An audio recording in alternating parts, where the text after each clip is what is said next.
ही निवडणूक आहे ना धनशक्तियुक्त जनशक्तीची होती आणि आप्पांचा वारसा या दृष्टीतून तुषारदादांना आणि धनंजय बापूला या सर्वसामान्य जनतेने निवडून दिलेलं आहे। तसेच यापुढे जी केडगावमध्ये किंवा गटात जी अपुरी कामं राहिल्यात, पहिलं स्वच्छतेला महत्त्व देणार असून पाणी, लाईट आणि शेतीचे प्रश्न याविषयी आप्पांना जाण आहे। तोच वारसा त्यांचे चिरंजीव आणि धनंजय बापू घेणार आहेत। ठीक आहे, विजयी उमेदवारांच्या विजयी समस्या आणि विजयी घोडदौड ही केडगाव मार्केटमध्ये पाहायला मिळते। RJ न्यूजसाठी दौंड तालुका प्रतिनिधी विकास साळुंके। केडगाव बोरी पारधी गटाचे विजयी उमेदवार तुषारदादा थोरात आणि पंचायत समिती गणाचे उमेदवार गणेश शेळके यांचा अतिशय बहुमताने विजयी झालेला आहे। धनंजय बापू आणि तुषारदादा यांचा विजय हा फार मोठ्या फरकाने झालेला आहे। धनशक्ती पुढे जनशक्ती या विषयावर आता विजयी उमेदवारांचं आणि माजी पंचायत समिती सदस्य झुंबरप्पा गायकवाड यांचं विजन काय असणार आहे?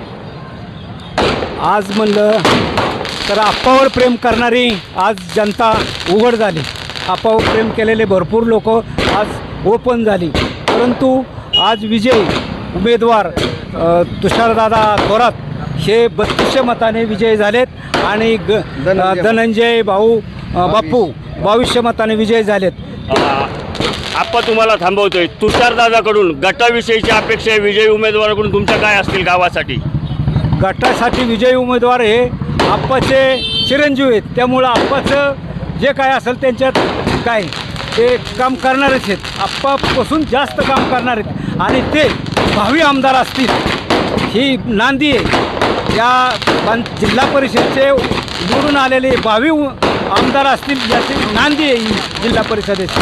आणि बापू सुदूक सध्याधिक काम इतकं करतात की त्या पद्धतीने काम चांगल्या पद्धतीने काम करतात ते तळागाळातल्या लोकांना। आणि हा सर्वसामान्यांचा विजय आहे, हा कुणाचा विजय नाही, सर्वसामान्यांचा विजय आहे आणि या ते विजयाच्या नांदी आहे। आणि त्या विषयावर बोलायचं झालं तर आप्पावर प्रेम करणारी लोक भरपूर आहेत, कारण आमदार पाठीमागच झाले असते पण आम्ही गुलाल उधळून सुद्धा आम्हाला यश आलं नाही, पण आता यश आलं ते भावी आमदार तुषारदादा थोरात असेल। झुंबरप्पांच्या माध्यमातून असं बोलण्यात येते धनशक्ती विरुद्ध जनशक्ती ही लढाई संघर्षमय झालेली आहे आणि हा विजय अटळ आहे आणि हा विजय अजितदादा पवारांसाठी समर्पित होत आहे। विजयी रॅलीमध्ये केडगाव विकासचे माजी व्हाईस चेअरमन भाऊसाहेब टेंगले हे सन्मान साधत आहेत। तर मी खरंच तालुक्यासाठी आप्पा इतके झटले आणि त्यांच्या मुलाला मतदान आपल्या सगळ्या लोकांनी केलं, त्याच्याबद्दल मला आनंद आहे। पण आमचे नेते अजितदादा पवार बरं का, अजितदादा पवार यांच्या दुःखामुळं आम्ही अजिबात रॅली नाही काढणे, काय नाही करणे, आम्ही ह्या पद्धतीने आणि जनतेने आप्पांच्या मुलाला एवढं हे दिलं मतदान, ते आम्ही त्यांचे आभारी आहोत। गणाच्या गटाचा विचार केला तर राष्ट्रवादीचे जिल्हा परिषदेचे उमेदवार भरघोस मताने तालुक्याभर आणि जिल्हाभर निवडून आलेले दिसत आहेत। हीच खरी श्रद्धांजली म्हणून जनतेने इलेक्शन हातात घेतलं। कार्यकर्ता हा निष्ठेने काम करतो, जनता ही प्रेमापोटी काम करते, म्हणून सर्वांच्या मते ह्या अजितदादांना हा विजय समर्पित करत आहे अशी कार्यकर्त्यांची भावना। RJ 27 मराठीसाठी विकास साळुंके, दौंड तालुका प्रतिनिधी। धन्यवाद साळुंके साहेब।